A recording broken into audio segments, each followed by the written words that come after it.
Je comprendrai jamais pourquoi dans ce monde il y a le harcèlement qui nous fait nous mutiler, nous scarifier, nous faire prendre des tas de médicaments, qui nous donne des envies suicidaires, espérant que tout s'arrête enfin, nous fait pleurer le soir en pensant à tous les actes et les mots que nous avons, que nous allons ou qu'on subit en ce moment, et qu'on croit qu'on mérite, ou qu'on écoute ces personnes qui ne mesurent pas les actes de leurs mots, parce qu'à force d'entendre toujours la même chose, notre cerveau y croit et nous répète sans cesse ces moments de souffrance.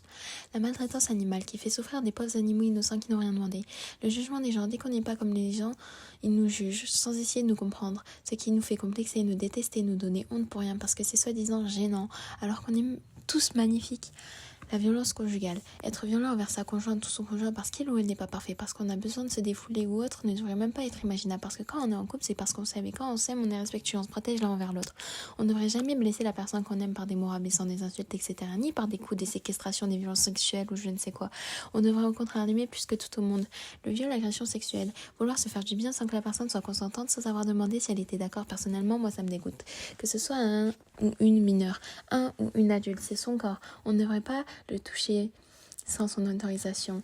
Dans tous les cas, même si elle est habillée de manière pour se sentir bien dans sa peau, parce qu'elle est en pyjama, en maillot, parce qu'elle sort de soirée ou je ne sais quoi, parce qu'un non c'est un non, parce que juste la toucher à un endroit où il n'est pas d'accord peut le ou la traumatiser, lui donner des idées noires, avoir peur de sortir, peur de rester seule, peur d'être au milieu d'une foule. Les victimes peuvent aussi tomber en dépression, faire des cauchemars à répétition, etc. Et accepter les violences sexuelles ou le viol, je trouve ça vraiment dégueulasse. Les violences familiales, blesser psychologiquement ou physiquement son enfant tellement qu'il a peur de rentrer à la maison le soir, qu'il se lève en espérant terminer le plus tard possible les cours, ne pourra pas avoir à entendre les disputes de ses parents, de vouloir se battre, de les voir se battre ou de voir un parent tabasser un autre, d'entendre des cris de douleur ou par peur de se faire battre ou tabasser lui aussi, qu'il stresse parce qu'il sait qu'il va aller chez son ou ses parents même s'il n'y va que pour un week-end, porter un masque social dehors pour pas montrer qu'à la maison c'est l'enfer, ne pas vouloir rester habité avec ses parents mais avoir peur d'aller en foyer, les entendre te rabaisser sans cesse parce que t'as un 0/5 ou parce que t'es pas assez beau ou pas assez parfait pour eux, parce qu'un enfant meurt toutes les semaines à cause des violences familiales.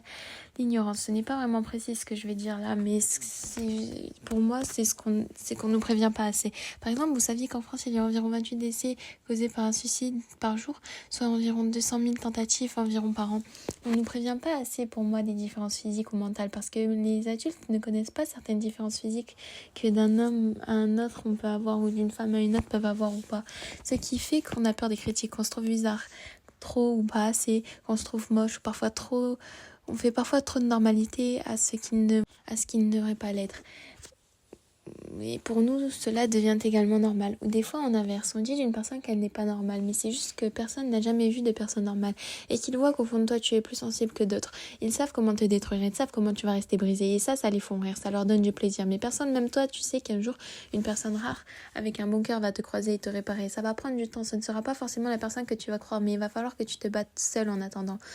Il ne faudra jamais que tu abandonnes ou que tu oublies qu'elle aussi a souffert forcément un moment dans sa vie, même si pour toi c'est rien.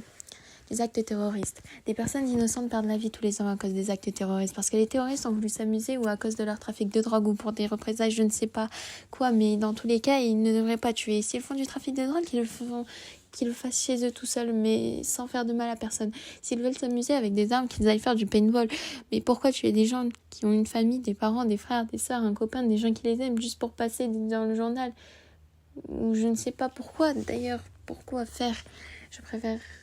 Personnellement, je préférerais passer dans le journal parce que j'ai fait quelque chose de bien que pour avoir tué. Bref, je passe un tas d'autres choses, mais n'oubliez pas de réfléchir avant d'agir et ne vous suicidez pas parce que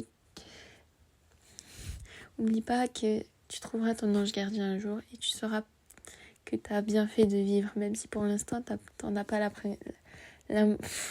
l'impression qu'il y a.